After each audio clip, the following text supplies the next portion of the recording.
نحمده ونصلي على رسوله الكريم أما بعد رب اشرح لي صدري ويسر لي أمري واحلل عقدة من لساني يفقهوا قولي۔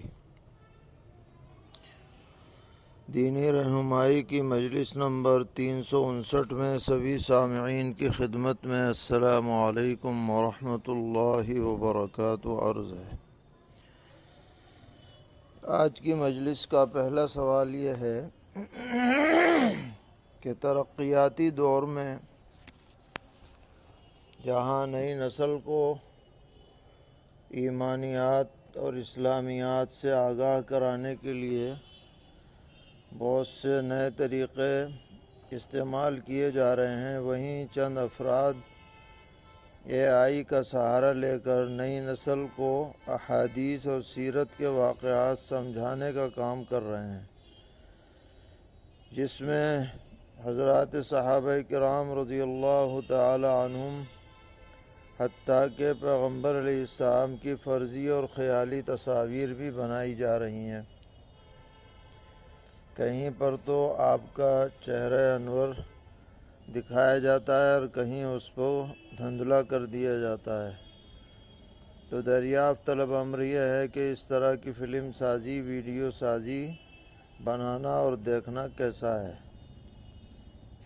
جواباً عرض ہے کہ اس طرح کی خیالی تصاویر بنانا شرعاً جائز نہیں ہے، بلکہ یہ لہو و لعب کی صورت ہے۔ اس سے کسی بھی اصلاح کی یا فائدے کی امید نہیں ہے، بلکہ یہ ان حضرات کے ساتھ سخت بے ادبی ہے۔ ہر شخص کو ایسی باتوں سے بچنا چاہیے اور ان چیزوں کو دیکھنا بھی نہیں چاہیے، نہ بچوں کو عادی بنانا چاہیے۔ سوال کرتے ہیں کہ اگر کپڑوں یا پیروں کے پائل پر جے شری رام لکھا ہو تو اس کے استعمال کا شرعاً کیا حکم ہے؟ جواباً عرض ہے کہ ایسے کپڑے یا پائل یا اور کسی چیز جس پر غیر مسلموں کے شعائر تحریر ہوں، ان کا استعمال شرعاً درست نہیں ہے، اس سے بچنا چاہیے۔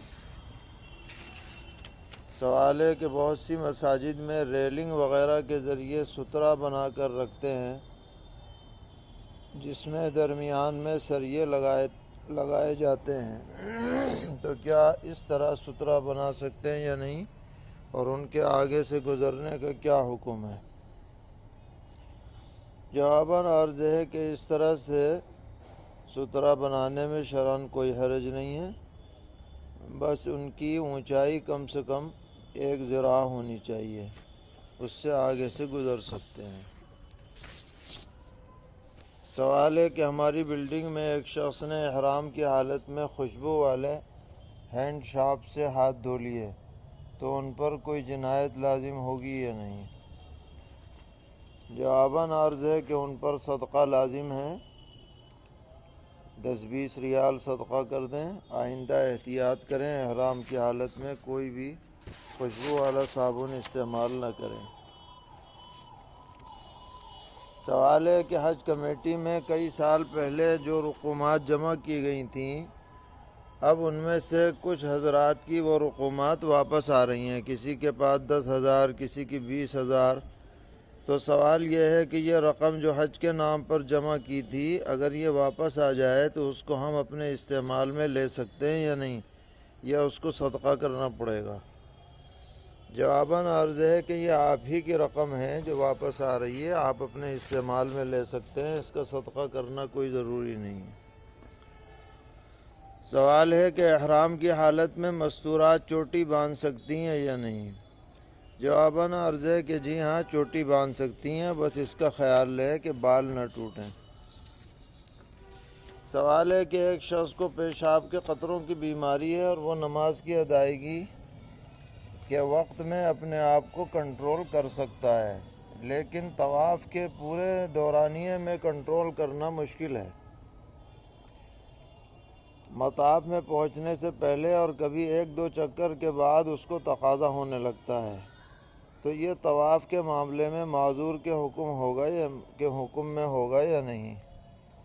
جواباً عرض ہے کہ فقہا نے معذوری کے مسئلے میں طواف کو نہیں بلکہ نماز کو معیار بنایا ہے، اور جب یہ نماز کے اعتبار سے معذور نہیں ہے تو طواف میں بھی معذور نہیں سمجھا جائے گا۔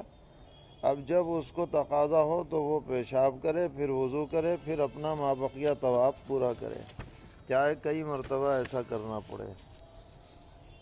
سوال ہے، کیا مرد حالت احرام میں بیوی کا ہاتھ پکڑ کر طواف کرا سکتا ہے؟ جواباً عرض ہے کہ جی ہاں، کرا سکتا ہے، بس اس حالت میں شہوت کا تصور نہیں ہونا چاہیے۔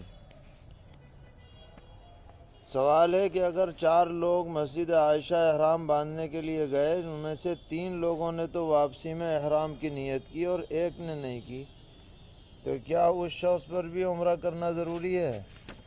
جواباً عرض ہے کہ جس نے احرام کی نیت نہیں کی ہے اس پر عمرہ لازم نہیں ہے، عمرہ اسی پر لازم ہوگا جو وہاں سے عمرے کا احرام باندھ کر آئے گا۔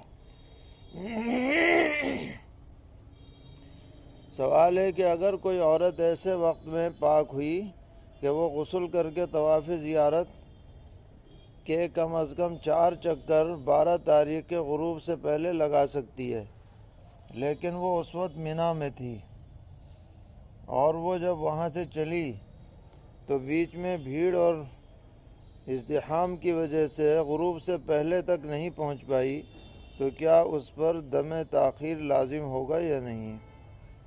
جواباً عرض ہے کہ اگر وہ بھیڑ کی وجہ سے مینا سے مکہ معظمہ نہیں پہنچ پائی ہے تو اس پر تاخیر کا دم لازم نہیں ہوگا۔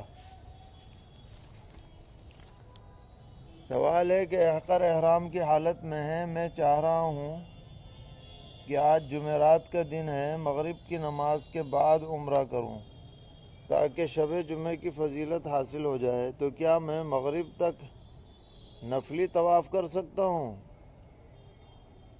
یہ جو انہوں نے پوچھا ہے یہ جمعرات کی صبح کو پوچھا ہے، اور یہ چاہتے ہیں کہ مغرب سے پہلے نفلی طواف کرتا رہوں اور عمرے کا طواف مغرب کے بعد کروں۔ تو اس کا جواب یہ ہے کہ عمرے کے احرام کے بعد جو بھی آپ پہلا طواف کریں گے وہ از خود عمرے کا طواف سمجھا جائے گا، وہ نفلی طواف نہیں رہے گا۔ نفلی طواف تو عمرے کے طواف کے بعد ہی ہو سکتا ہے، اس سے پہلے نہیں ہو سکتا۔ اس لیے آپ یا تو انتظار کر سکتے ہیں کہ آپ عمرے کا طواف ہی مغرب کے بعد کریں، اس سے پہلے کوئی طواف نہ کریں، اور یا تو پھر ابھی کر لیں عمرے کا طواف۔ سوال ہے کہ آب زمزم کو کھڑے ہو کر پینا بہتر ہے یا بیٹھ کر، اور کیا اس سے چائے اور کھانا بنا سکتے ہیں یا نہیں؟ جواباً عرض ہے کہ آپ آب زمزم کو بیٹھ کر کے بھی پی سکتے ہیں، کوئی ناجائز نہیں ہے، لیکن کھڑے ہو کر پینا زیادہ بہتر ہے، کئی علماء نے اس کو افضل قرار دیا ہے۔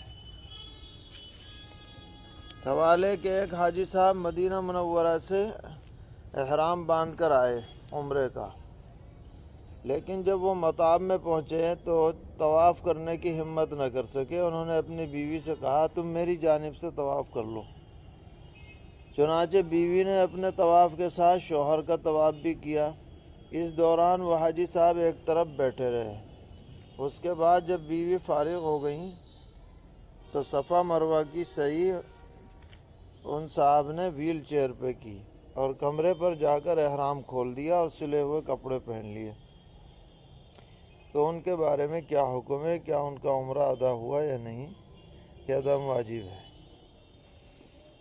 جواباً عرض ہے کہ طواف میں نیابت نہیں چلتی کہ ایک کی جگہ پر دوسرا طواف کر لے، اس لیے جو بیوی نے ان کی طرف سے طواف کیا ہے وہ معتبر نہیں ہوا، اور طواف کرنا چونکہ عمرے میں فرض ہے لہٰذا ان کا فرض چھٹا ہوا ہے ابھی، اور انہوں نے جو احرام کھولا ہے وہ صحیح نہیں ہے، اور انہوں نے جو سعی کی ہے وہ بھی معتبر نہیں ہے، کیونکہ سعی سے پہلے طواف ہونا ضروری ہے۔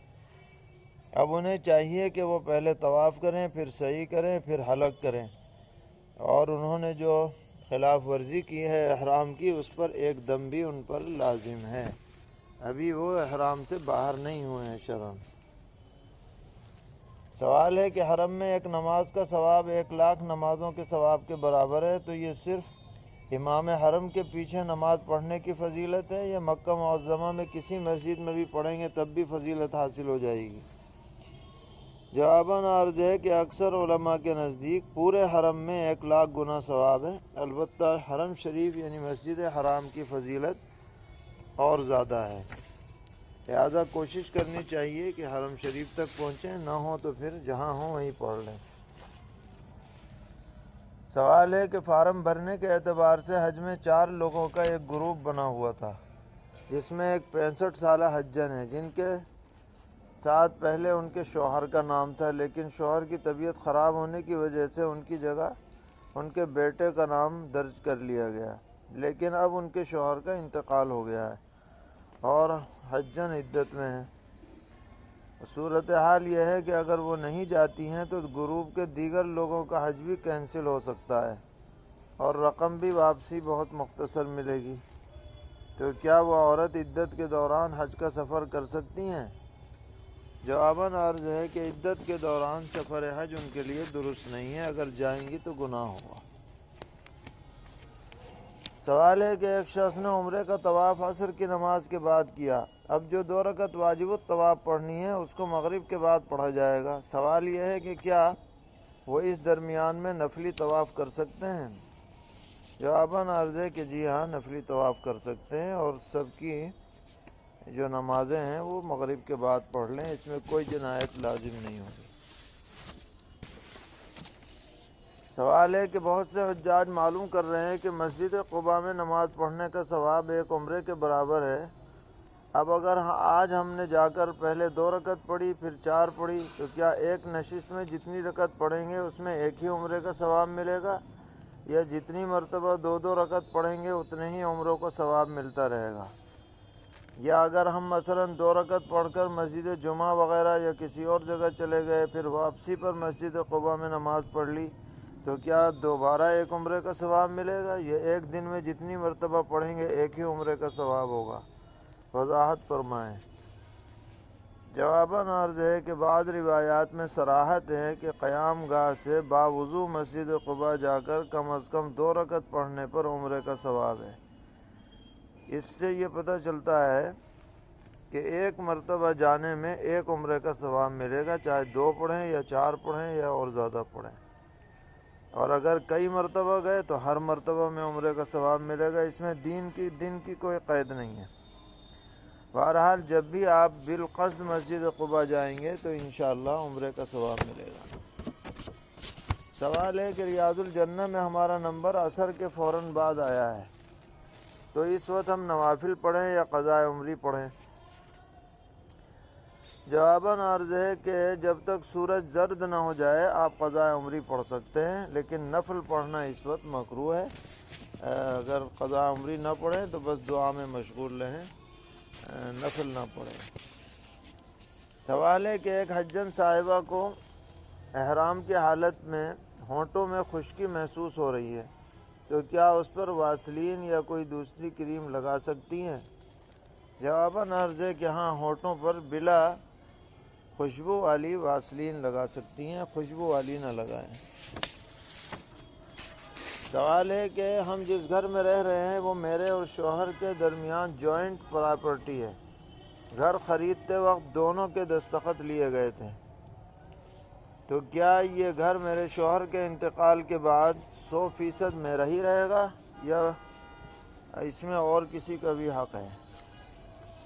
جواباً عرض ہے کہ بظاہر اس گھر میں آدھے حصے کی آپ مالک ہیں اور آدھے میں شوہر، لہذا شوہر کے انتقال کے بعد آدھے حصے میں وراثت جاری ہوگی اور آدھا آپ کے ملکیت میں رہے گا، اور آپ کے بعد پھر آپ کے وارثین میں تقسیم ہوگا، اور بہتر یہی ہے کہ جو بھی ملکیت جس کی ہو وہ زندگی میں واضح ہو جانی چاہیے تاکہ اس میں بعد میں کسی طرح کا تنازع نہ ہو۔ اللہ تعالی ہم سب کو دین پر استقامت عطا فرمائے، ہر طرح کے شرور سے محفوظ رکھیں۔ وصلی اللہ تعالی علی خیر خلقہ محمد وعلی آلہ واصحابہ وذریاتہ اجمعین۔